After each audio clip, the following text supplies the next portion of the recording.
Wei, Nishoshe, Wei Shimini Lai Jelly, Wanging Zayalai. I'm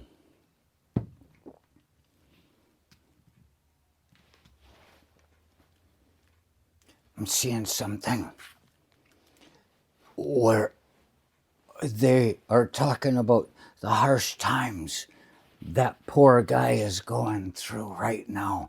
You know, with his, he's making up worms, and the worms ate into his brain. Syphilis is a microfilarial illness. They're little worms that eat into the front of your brain. But no, he's making up words that don't make sense, like misinformate and disinformate. It should have just been misinformed, disinform. But now is the way I see it now that people are talking about how he screwed that shit up so bad. He's going to say he's proud of it. He's going to say, I coined a couple of new phrases, because it will be the first time it's ever been used in history. Those two words at once, that it's been recorded at least, that it's going to end up in the Oxford English fucking retarded American dictionary. Retarded. By that, I always mean it. It's just the intellect has been slowed down, not like a retard. Retarded, slowed down. That retarded thing, it can be used the wrong way. So seeing him do this stuff. And then they're saying, you know, this is what happens. And I'm watching this guy apologize, kind of. He's going through, he's got this campaign, he's got all these lawsuits, he's got this and that. And I'm watching and I'm going, oh, yeah, of course he's going to collapse.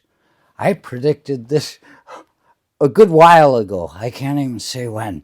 I was like, this is what's going to happen. They're going to drive that guy into a fucking stroke.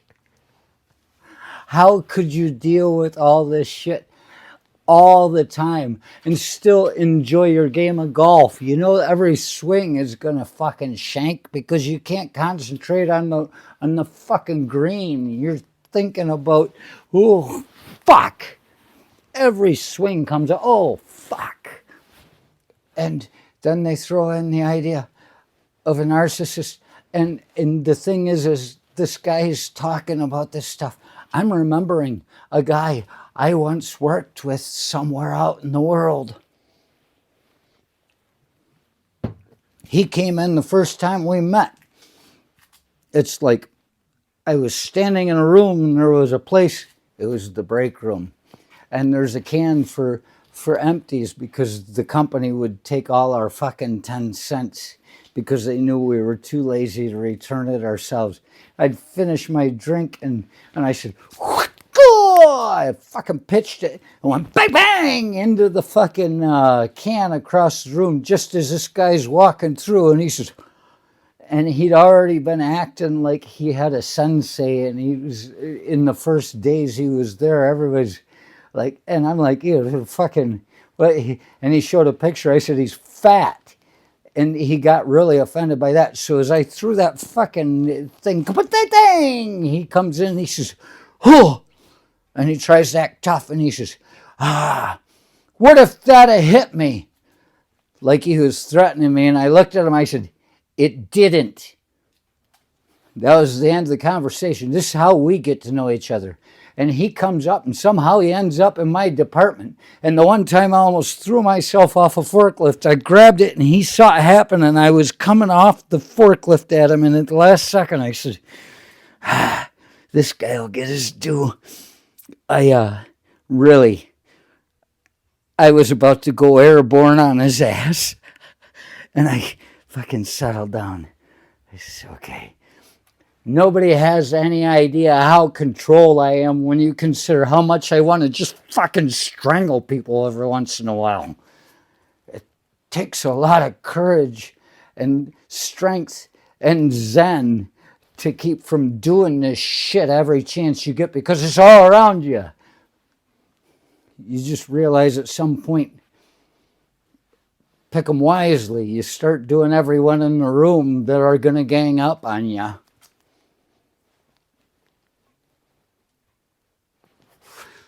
Thing is, this guy ends up working in my department, and then you've got this woman up there that didn't like me, that came to love me. Sometimes all you have to do is keep doing what you do, and people will come around. They realize you've got a different way of seeing things. And it came out that this fucker, this narcissistic prick who acted like he's the kind of guy that does well in interviews. When I heard that they were putting him in my department, I said, what?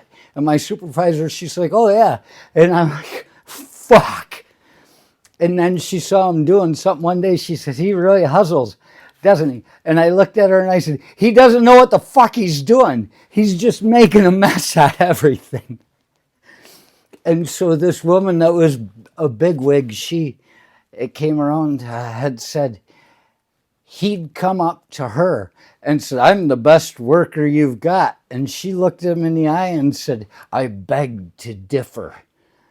This is the kind of fucking narcissistic prick you've got going on. He thinks he's better. And I don't want to be better than anybody but myself. But you got these people. And in the end, it ended up just like, I think it was the Taiping Rebellion, the guy that took that. It was either that or the Boxer Rebellion in China. But the guy got everything he wanted, and he fucking hanged himself off of the palace fucking balcony. The veranda. I don't know what you call this shit. Right there in front of everybody. So what happens with this is what I saw with this fucking guy. You just let him go and he fucking loses it. As everybody catches on to the lie that he's telling himself in a way that he hopes, he believes you will also believe. In the end of that, he fucking broke off this key in his fucking desk in the other building when I got rid of him. They asked me, I said, get him the fuck out of here. So they got him out of there. You'd be amazed at how much power I have. People trust me, and they're never wrong to. So if you question the things I'm saying, yeah, you can say, is it crack or is it meth or what the fuck? You hear what I'm saying. This fucking guy finally lost his mind when he's lying to others and looking for their reactions so he can see his own reflection of what he is. And at that point, when his reflection starts getting ugly and questionable, that's when he lost his fucking mind. And he quit. He made a mess. He busted off his key. He fucking disappeared. Just, that's what is happening to that poor guy. And it's the way I saw it happening. You know, there's some point when you can't even turn on the TV and watch a nice, raging, bold Robert De Niro movie, or you can't watch a George Clooney movie. You can't really watch Chappelle, but Chappelle, he tells the truth, and you can find what you want in it. Certainly, you can't watch Seinfeld anymore because Larry David's giving you shit. At some point, there's a big collapse.